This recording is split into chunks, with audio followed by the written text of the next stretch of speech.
Hello students, आज हम 10th class की फर्स्ट लेसन का 13वां वीडियो देखेंगे। विषय है स्ट्रेंज केस ऑफ ब्रिटेन। तो the model of the nation और a nation state some scholar have argued is great Britain. जो कुछ विद्वानों ने तर्क दिया कि राष्ट्र या राष्ट्र राज्य का मॉडल आदर्श ग्रेट ब्रिटेन है। In Britain in formation of the nation state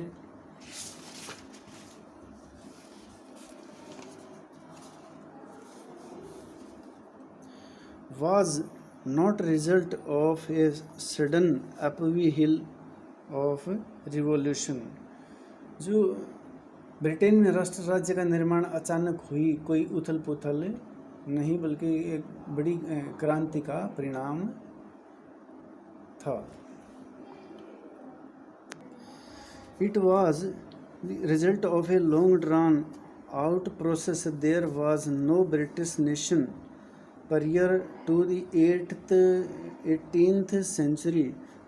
The primary identities of the people who inhabited the Britain Isles were ethnic ones such as English, Welsh, Scot और Irish। तो इसमें यह एक लंबी चलने वाली प्रक्रिया का नतीजा था। 18वीं सदी के पहले ब्रिटानिया था ही नहीं। ब्रिटानिया द्वीप में रहने वाले लोग अंग्रेज, वेल्स, स्कॉट, आयरिश की मुख्य पहचान एथेनिक थी। इन सभी जातियों के जो समूह थे वे थे। All these ethnic groups had their own cultural and political traditional. उनके अपने खुद के कल्चर थे और पॉलिटिकल परंपरा ट्रेडिशन थे। But as the English nation steadily grew in wealth, importance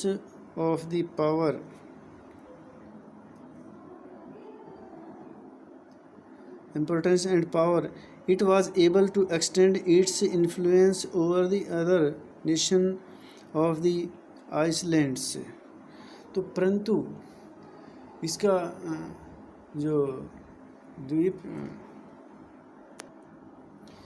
जैसे जैसे आंग्ल राष्ट्र की धन दौलत, अहमियत और सत्ता में वृद्धि होती गई, वह द्वीप समूह के अन्य राष्ट्रों का पर अपना प्रभुत्व बढ़ाने में सफल होता गया। But at the English nation steadily grew in wealth, importance and power, it was able to extend and influence our nation Iceland.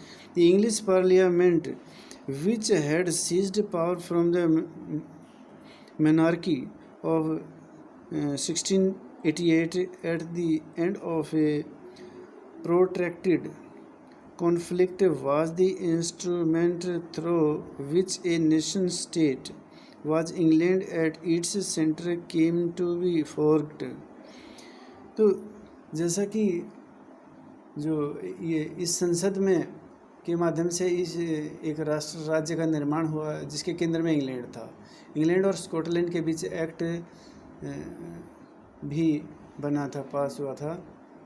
तो ये एक लंबे टकराव और संघर्ष के बाद अंग्ल संसद ने 1688 में राजतंत्र से ताकत छीन ली थी।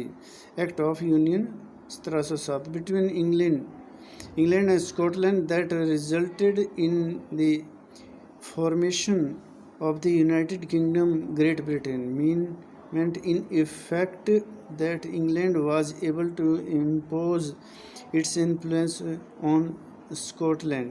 The British Parliament was henceforth dominated by the English members।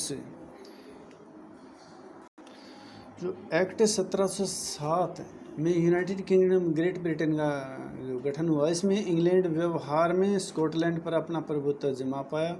इसके बाद ब्रिटेन संसद ने अंग्ल सदस्यों का दबदबा रहा है उस पर। एक ब्रिटेनी पहचान के विकास का अर्थ यह था कि स्कॉटलैंड की खास संस्कृति और राजनीतिक संस्थाओं को योजनाबद्ध तरीके से दबाया गया है। The growth of a British identity meant that Scotland's distinctive culture and political institutions were systematically suppressed. The Catholic clan that inhabited the Scottish Highlands suffered terrible repression whenever they attempted to assert their independence. The Scottish Highlander were forbidden to speak their Gaelic language or wear their national dress, and a large number were forcibly driven out of their homeland. तो Scottish highland के निवासी जिन Catholic कुलों ने जब भी अपनी आज़ादी को व्यक्त करने का प्रयास किया, उन्हें ज़बरदस्त उनका दमन का सामना करना पड़ा। स्कॉटिश हाईलैंड्स के लोगों को अपनी जो भाषा थी बोलने या अपनी पोशाक पहनने की मनाही थी, उसमें से बहुत सारे लोगों को अपना वतन छोड़ने के लिए मजबूर कर दिया गया। Ireland suffered a similar fate. It was country deeply divided between Catholic and Protestant. Ireland का भी कुछ ऐसा ही हर्ष हुआ। वह देश कैथोलिक और प्रोटेस्टेंट धार्मिक गुटों में गहराई में से बटा हुआ था। The English helped the Protestant of Ireland to establish their dominance over a large Catholic country. जो लार्ज कैथोलिक कंट्री था, उसमें उनका को अंग्रेज़ों ने प्रोटेस्टेंट की मदद की, इनको ज़्यादा पावर दी। Catholic revolt against Britain, British dominance were suppressed.